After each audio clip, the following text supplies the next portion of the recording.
What is going on, guys? It's your boy Dylan the Villain, and we're coming back at you with some more Total Extreme Wrestling 2020. And at the end of this episode, we are going to have a huge announcement on who won between ECW and WCW and which company we will be moving forward with. We're also going to be talking about some other things at the end of the video, so stay tuned for that. But we are going to go ahead and jump into some TEW 2020. We are playing as the WWF in the year 1997. And we are Saturday, week 1 of August. We are weeks away from SummerSlam, one of the biggest pay-per-views of the year. But we are going to start Shotgun Saturday Night with our pre-show, an abysmal pre-show. Mike Awesome once again picks up another victory as he defeats the Brooklyn Brawler in 124 by pinfall with an awesome bomb. The match got a 44, Mike Awesome with a 55, Brooklyn Brawler with a 25. Announcing color commentary gave the match a boost, and Mike Awesome benefited from having a hot new move. We are slowly trying to push Mike Awesome up the card and try to make him a big player here in the World Wrestling Federation. But we're going to move on to our next match, which is a tag team matchup between the Hardy Boys and the Rock and Roll Express. And the Hardy Boys pick up the win against the Rock and Roll Express. Matt Hardy with a 75, Jeff with a 79. They are super fucking over thanks to Raven. Robert Gibson with a 47 and Ricky Martin with a 45. Both teams have the tag team specialists. Excellent chemistry teaming together, and the Hardys have the tag team specialist bonus. Announcing color commentary gave the match a boost. The match got 71. That could have been on the main show. Hardy's super over already. Gaining that pop, being teamed up with Raven, and being on TV. They are super over. And we go on to our opening. We open up Shotgun Saturday Night, and we see the Hart Foundation, and they are in the ring. It is Bret Hart, Davey Boy Smith, and Jim Neidhart. As we know that Owen Hart has been kind of distancing himself from them and teaming up with Kurt Angle. As we know that somebody attacked Kurt Angle at the pay-per-view, taking Kurt Angle out of the matchup, and Owen ended up taking Kurt Angle's place. Vince McMahon said, Owen, this is your chance. You know, this may be the only opportunity you have left to compete for the World Wrestling Federation Championship. They put Owen in the match, and Owen's the one who ended up getting pinned in the matchup. So, Owen on Monday Night Raw said he's going to do whatever it takes to prove that Bret had something to do with Kurt Angle being taken out of the match. Bret Hart denies everything like that. So Kurt Angle, they're in the ring, and Bret Hart's basically being like, Owen, you know, like, I didn't do anything. I'm a man of my word. I've always been a man of my word. You know, and I have nothing to gain taking Kurt Angle out. You know? And then they both come out. And Owen's just like, I know you did it. You know? He's like, I'm looking at footage. I've been checking the trucks. I've been looking at security cameras to find that you did something. And he's like, matter of fact, let's roll the footage. And we see Bret Hart, and he's standing there in the hallway, and he's kind of like looking into a locker room talking to somebody, right? And the audio comes on, and Bret's like, so, you're gonna do it, huh? And then you really don't hear the voice, and Bret's like, good, I need you to take him out. He's been a problem on my side for quite some time. And if you do it, I promise I'll reward you handsomely. You know, like, I'll promise I'll give you what you want. Not reward you handsomely, but I'll promise I'll give you what you want. And the audio cuts off, and Owen's just like, explain that, Bret. Bret's like, I don't have to explain anything. I said I'm not the one who attacked Bret Hart. I'm not the one who attacked Kurt Angle. And I wasn't. I was man of my word. I kept my word. And Kurt Angle's like, so who did you have attack me, huh? One of your goons? Davey? Jim? You know? Like who attacked me? Bret's just like, well, why don't you... He's like, it was none of my guys, right? It's nobody in the Hart Foundation. And they both, Owen and Kurt, kind of sit there and they look at each other and like, yeah, we think that's bullshit, right? And Kurt's just like, you know what? I got robbed out of my match on Sunday, so why don't you be a man and fight me here tonight and give me my title shot? And Bret's just like, no, I'm not going to do that. He's like, I'll tell you what I am going to do. I'm going to let you fight Davey Boy Smith tonight. And if you beat Davey Boy Smith, I might think about giving you a world title shot opportunity in the future. Kurt Angle was just like, yeah, that's what I thought. You're a coward. And then we go to commercial and everything like that. I forgot where I was supposed to go with this segment. I'm not going to lie. But we're going to move on to the next segment. It is APA taking on the Legion of Doom. And APA drew with the Legion of Doom, following a double count out. They just brawl and beat the shit out of each other. Road Warrior Hawk and Animal have the tag team. They have excellent chemistry and tag team specialist bonus, along with Farouk and Bradshaw.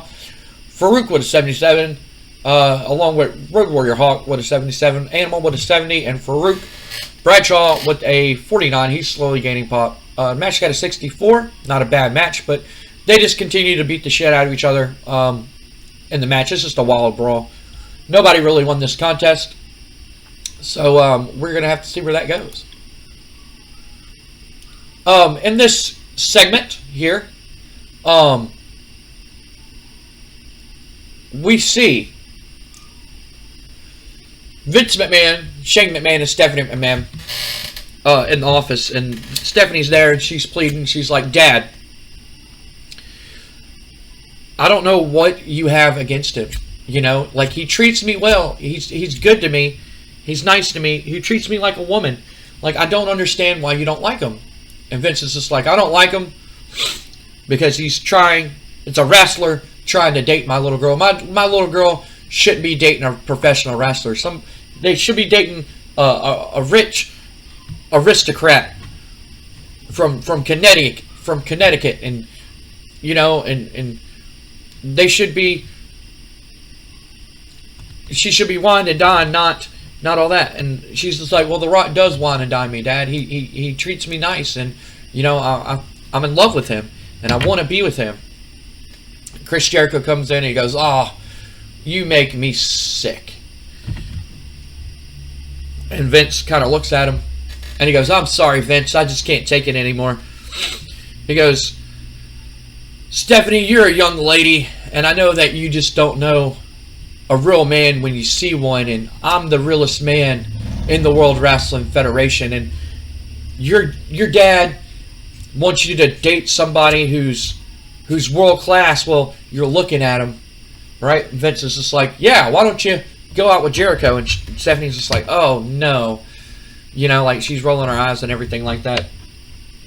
And she's just like, "No." He's like, "Chris Jericho's one of our bright young talents here in the World Wrestling Federation and everything, you know, like he's one of the future stars in the World Wrestling Federation." And she's like, "Yeah, so is The Rock. You know, like, I believe The Rock's going to be bigger than the World Wrestling Federation. Like, I believe he can be a movie star one day."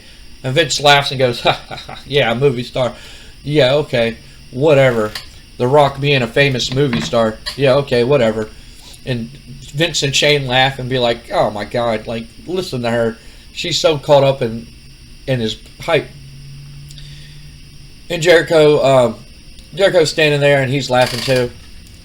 And Stephanie's just like, "Look, Dad, you don't believe in The Rock? You don't believe The Rock is what's best for the business? You believe that Chris Jericho is the future? I'll tell you what. There's another guy on the roster that you say is the future, who's the brother of The Undertaker. And I'm talking about Kane. You want to know who the future of the World Wrestling Federation is? Why don't you put The Rock against Kane tonight?" And he's just like, "Huh?" Like, Vince McMahon's just like, "Yeah," you know, like he has that face like, "I'm listening." And she's just like, "And if Kane beats The Rock, then I'll go on a date with Chris Jericho to make you happy." And Vince is just like, "We made this agreement before." He goes, "I'm sure you're wanting something out of it." And she goes, "Yeah. And if The Rock wins, then I don't want you to have any say on who I can and can't talk to, or who to date." Vince is like, "Fair enough." You know, he's like, "Fair enough. I'll make sure.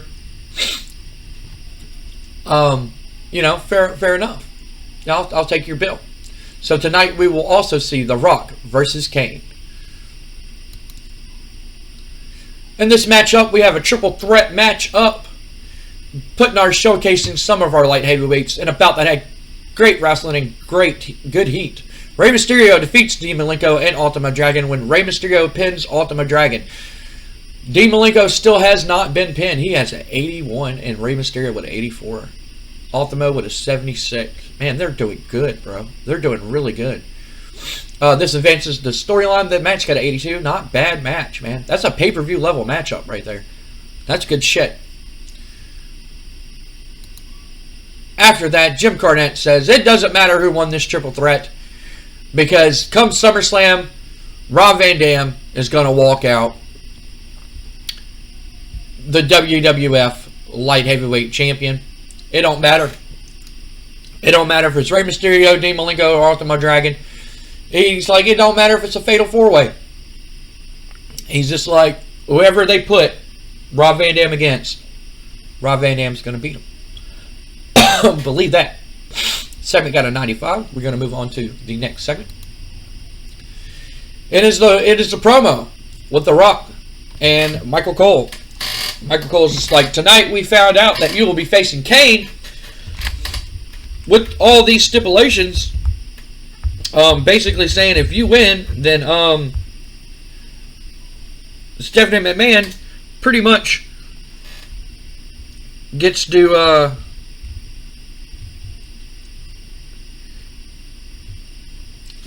date you, and if you lose, then she goes on a date with Chris Jericho. How do you feel about that? And Rock's just like, Stephanie's a very pretty young lady. It's like, I enjoy talking to Stephanie. I enjoy dating Stephanie. I enjoy being around Stephanie. And he's just like, but I understand that Vince doesn't like me. And I understand that Vince doesn't think I'm the future of the World Wrestling Federation. He can blame it on who my dad was. He can blame it on who my grandfather was. He can blame it on how I've come from a generation of professional top-class wrestlers. But we all know the real reason why he doesn't want me to date his daughter. And he can hide behind anything that he wants to say, but we know the real reason why. He's just like, if I got to beat this big red retard named Kane who can't even talk, who can't even cut a promo, who walks around like he has a stick shoved up his fucking ass, who basically took somebody else's gimmick and took it as his own, and all he did was wear a stupid little Halloween mask. He's like, if I got to beat that jabroni, then so be it. Because The Rock is the future of the World Wrestling Federation, and there ain't a damn thing that anybody can do about it. Because I am the future of the World Wrestling Federation, and I'm going to go out there and I'm going to beat Kane, and I'm going to put it in, and I'm going to shut Vince up once and for all. We move on to the next segment, which is the match. Got a 93 in a bout that had sensational wrestling, fantastic heat. Kane defeats The Rock by pinfall with a choke slam. The Rock with a 96, Kane with a 95. This advances the Three's Company storyline and Austin and Vince's storyline. There were times where there were definite lacks of psychology on display, and the match tended to drift. Both of these guys are still a little bit new. Kane and Paul Bearer have excellent acting chemistry together, and Kane benefited from having crowd support. I'm going to look in to see which one of these two lacks the psychology. The match got a 93, which I was expecting it to do really good. After the match, nothing happens. So I guess I didn't book that. We find out that on Monday Night Raw, Triple H will be at Monday Night Raw. He will cut a promo. He will be on at Monday Night Raw, cutting a promo. He will be at Monday Night Raw. We are going to move on to the next segment, which is the main event of tonight. It is Davey Boy Smith versus Kurt Angle, and Kurt Angle makes him tap out with a cross-face chicken wing. The match got a 92. Davey Boy Smith with a 91. Kurt Angle with a 94. Broken Heart storyline, blah, blah, blah, blah, blah. We're going to move on to the next segment. And after that, the Bret Hart comes down. He attacks Kurt Angle, and Owen Hart runs down and saves Kurt Angle. We're going to end the show right here. Got a 95. I was Creestar Pop in 46 Reasons. Show got a 95. Not bad at all. No red marks at all. Everybody's starting to gain pop and starting to get where I want them to be. So that is some good shit. The Kane and Rock match. I was debating on what I wanted the main event to be. I didn't know if I wanted it Kane or The Rock or Kurt Angle versus Davey Boy. But now we know that The Rock versus Kane was the better matchup of the night. So that's always good shit to see. We're going to go ahead and finish the show.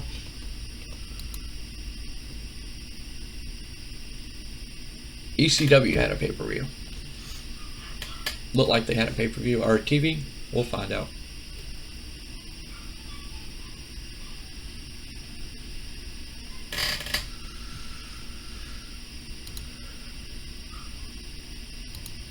They had TV. All the tapings.